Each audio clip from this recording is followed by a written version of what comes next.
Mga master, dami po ninyo na nagpapadala sa akin nitong picture na to. And tinatanong kung legit ba na 400 pesos na per month ang contribution sa pag-ibig. Yung iba kasi nagtataka o kaya ay nababahala kasi bakit naging 400? Yung sabi-sabi ay 200 lang. Bakit dito ngayon sabi ni Pag-ibig 400? O sige, sasagutin ko po kayo. Gagawan po natin ng video para one time lang. Ito po, yung 400 na tinutukoy ni Pag-ibig po dyan, malinaw po sinasabi, both for self-employed and employed individuals. Okay? Tayo po ay employed individuals. Kapag employed ka, ibig sabihin, yung contribution mo sa Pag-ibig, dalawa kayo na magbabayad dyan.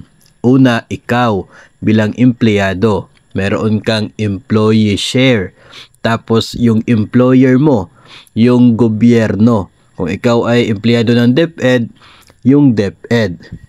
At another naman na 200 pesos na para sa kanya bilang employer share. So, yung 400 po dyan mga master, tig 200 po tayo at yung DepEd na atin pong agency. Kaya wag po kayong mababahala na baka magkaka-ended kayo kasi from 100 magiging 400. No? Yung dati sinasabi dito naggaling sa 200 maging 400. Kasi yung 200 na tinutukoy dati, 100 galing sa atin, 100 galing sa ating employer. Kung self-employed ka, of course, babayaran mo yung para sa employer din. Kaya nagiging 200 talaga yung bayarin nila. Tayo 100 lang. Ngayon, effective February, nagiging 400 na yung total. 200 sa atin, 200 sa ating employer. So, wag kayong mabahala dyan na magkaka-ended kayo kasi tataas ng 300 from 100 to 400. Hindi po. 100 lamang yung itataas. From 100, magiging 200.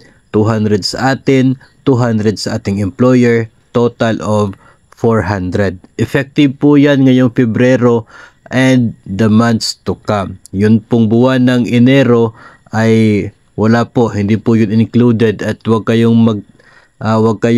mag-alala kasi hindi po kukolektahan ng Pag-ibig ng dagdag na contribution yung buwan po ng Enero kasi talagang February yung effectivity ng kanilang pagtaas ng singil sa atin pong contribution sa Pag-ibig Fund.